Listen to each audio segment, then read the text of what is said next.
자, 이제 특징주로 넘어가 보도록 하겠습니다. 오늘 4개의 기업 오늘도 준비를 했는데요. 먼저 알파벳입니다. 알파벳 뭐 인터넷 포털 서비스 업체 구글의 모회사 우리 다 알고 있죠. 자, 알파벳 2.7% 하락을 했습니다. 삼성전자가 영향을 미친 것 같아요. 봤더니 삼성전자 우리 이 스마트폰의 기본 검색 엔진이 구글인데 요걸 마이크로소프트의 빙, 그러니까 AI 기능이 탑재된 요걸로 교체할 가능성이 있다라는 얘기가 좀 나왔습니다. 이게 그러니까 구글의 내부 문서를 뉴욕타임즈가 입수를 해서 그거를 이제 보도를 한 그거인데, 그러니까 구글에서는 야, 삼성전자가 우리 말고 마이크로소프트 거 쓸 것 같아 라고 하면서 이제 우려를 하고 있다라는 거죠. 그래서 실제로 삼성전자가 빙으로 가버리면 이 구글 같은 경우에는 연매출이 약 30억 달러가 타격을 받을 수 있다고 합니다. 그러니까 이 부분에서 나오는 매출이 관련 매출이 이 정도라는 거죠.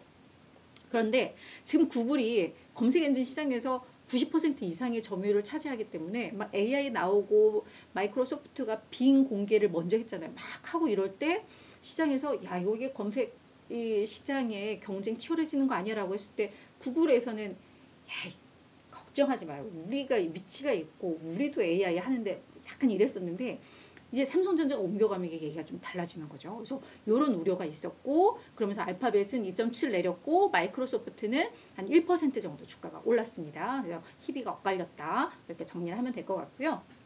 자, 인페이지 에너지, 저 요즘 되게 자주 이게 언급하게 되는 거 여러분 계속 보신 분들은 아실 것 같아요. 인페이지 에너지가 간밤에 또 8% 가까이 급등을 했습니다. 태양광 마이크로 인버터를 개발하는 업체이죠. 인페이지 에너지 뭐 많은 회사 애널들이 뭐보다 오히려 인페이지가 나, 뭐 퍼스트 솔라보다 인페이지가 나, 이제 인페이지 떨어지는 칼날도 잡을 때야. 계속 보고서가 나오는데 파이퍼 샌들러에서도 또 보고서를 냈습니다. 중립에서 비중 확대로 높였고요. 목표 주가는 255달러 유지를 하고 있습니다. 이 파이퍼 샌들러가 연초에 이 비중 확대에서 중립으로 낮췄다가 이거를 다시 그냥 원상 복귀를 시키는 건데 뭐라고 했냐면 주거용 태양광 시장의 이 수요가 둔화될 것을 우려해서 내가 투자 의견을 낮췄는데 1분기 대충 이렇게 흐름들 봤더니 생각보다 괜찮은데 그러면 우리가 이거를 중립으로 낮출 이유가 없었지라고 하면서 다시 원상 복귀를 시킨 겁니다.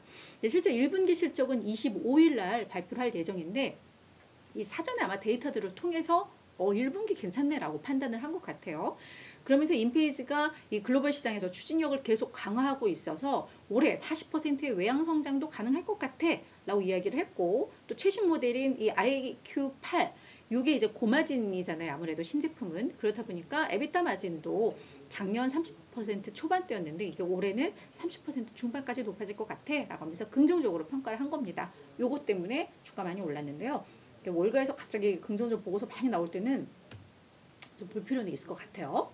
게다가 이제 주가도 그동안 많이 하락했었기 때문에 그죠. 그래서 인페이지는 뭐 나오면 계속 말씀드릴게요. 근데 인페이지뿐만 아니라 이 태양광 관련 기업들이 오늘 동반 상승세는 좀 펼쳤습니다. 그러니까 이 얘기는 주택용 태양광 수요, 그러니까 전체적인 태양광 수요가 좀 줄 것으로 여겼는데 이게 괜찮다라고 한다면은 뭐 썬런도 그렇고 괜찮은 기업들, 수혜볼 기업들 많죠. 그래서 그런 것들을 한번 묶어서 생각을 하시면 될 것 같아요.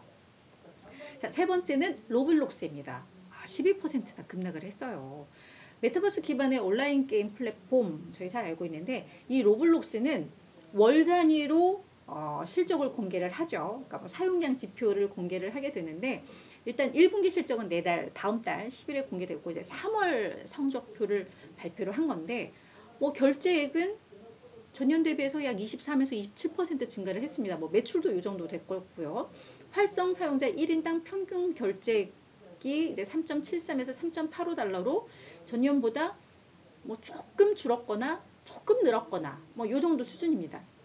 그래서 여기까지는 시장에서 그냥 뭐 괜찮다 했어요. 근데 1일 활성 사용자 수가 6,620만 명으로 전년 대비로는 26% 증가를 했는데 이게 전월과 비교를 하니까 오히려 1.6% 감소를 한 거예요. 이게 2월에 6,730만 명이었거든요. 이게 전월 대비 감소한 게 작년 여름 이후 처음이라고 합니다. 그러니까 얘들이 괜찮다 했는데 이거 뭔가 또 꺾이는 거 아니야? 뭐 이런 우려가 좀 나왔던 것 같아요. 그래서 시장에서는 전월 대비해서 1일 활성 사용자가 감소했다라는데 되게 많이 주목을 했고 그게 이 주가를 이렇게 끌어내린 겁니다. 그러면서 이 회사 측에서는 우리 이제 월별 이 실적 이제 공개 안 할 거야라고 해버렸어요.